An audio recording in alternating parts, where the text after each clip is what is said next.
ఎవరిని ఎక్కడ ఎప్పుడు ఎవరితో కలపాలో అన్నీ ఆ దేవుడు ఎప్పుడో రాసేస్తాడు. ఏది చేసినా మన మంచికే చేస్తాడు. దేనికైతే మనం భయపడి వెనుకడుగు వేస్తామో అదే మళ్ళీ మళ్ళీ మనల్ని వెంటాడి భయపెడుతుంది. ఒక్కసారి దానికి ఎదిరిల్లి చూడు, ఆ భయమే మనల్ని చూసి పారిపోతుంది. జీవితంలో ప్రతి సమస్య ఇంతే. మనం భయపడుతున్నంతసేపు అది కొండంతలా మారి భయపెడుతుంది. ఒక్కసారి ఎదిరిల్లి చూడు, దూది పింజలా తేలిపోతుంది. ఏమి లేకున్నా అన్నీ ఉన్నట్లుగా ఉండు, అన్నీ ఉన్నప్పుడు ఏమి లేనట్లుగా ఉండు. ఇదే మనిషి మనుగడకు రహస్యం. మనసుపై రాస్తే ఒక కథ, మనసు చేత రాయబడితే ఒక జీవితం, మనసును గాయపరిస్తే ఒక జ్ఞాపకం. ఆకాశమంతా కాగితంపై ఇసుక రేణువులన్నీ అక్షరాలైనా సరిపోవు అమ్మని పొగడాలంటే. నీ చుట్టూ ఉన్న వారిది, నీ అనుకున్న వారిది, మీరు స్నేహితులు అనుకున్న వారిది నిజస్వరూపం తెలియాలంటే మీరు ఏమీ తెలియని వారై ఉండాలి, లేదా ఉన్నదంతా పోగొట్టుకున్న వారై ఉండాలి. అందరూ మనలాంటి మనుషులే అనుకోవడంలో తప్పు లేదు, కానీ అందరూ మనలాంటి వారి అనుకోవడం మనదే తప్పు. నీవు ఏదైనా కొత్త విషయం కనుక్కోవాలంటే ఆ విషయం నీకు ఎంత అవసరం అనేది ముఖ్యం. అది నీకు ప్రధానమై అవసరం కాకపోతే నీవు దాన్ని ఎప్పటికీ సాధించలేవు.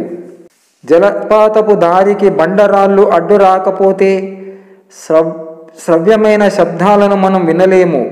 అలాగే జీవితంలో కష్టాలు అనుభవించకపోతే సుఖం యొక్క విలువను తెలుసుకోలేము. ప్రస్తుతం పరిస్థితి బాగా లేదంటే దానికి కారణం నువ్వే. పరిస్థితిని మార్చుకునే శక్తి కూడా నీలోనే ఉంది. ఎవరిని నిందించినా లాభం లేదు. బతుకు బాధ్యత లేనివాడికి భవిష్యత్తు మీద హక్కుండదు.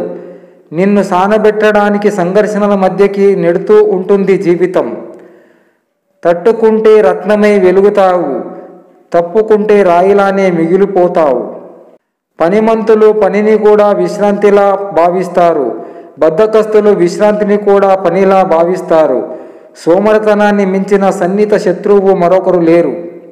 జీవితంలో సుఖంగా ఉండాలంటే 3 విషయాలు గుర్తుంచుకోవాలి. ఎప్పటి పనులు అప్పుడే చెయ్యాలి, ఎక్కడి వస్తువులు అక్కడే పెట్టాలి, ముఖ్యంగా ఎక్కడి విషయాలు అక్కడే వదిలేయాలి. అమృతాన్ని తాగినవాడు దేవుడు, విషాన్ని తాగినవాడు మహాదేవుడు. అయితే భార్య చేసిన వంట తిని ఎలా ఉన్నా కూడా అమృతంలా ఉంది అనేవాడే పతిదేవుడు. ఇంటి పనులు తెలియని మహిళలను ఎట్టి పరిస్థితుల్లోనూ పెళ్లి చేసుకోకూడదు. కొత్తలో కొన్ని పరిచయాలు కోహినూర్ వజ్రంలా దగదగలాడిపోతాయి. కొన్నాళ్ళు పాతబడిన తర్వాత పాతబడిన బావిలా విలవిలలాడిపోతాయి.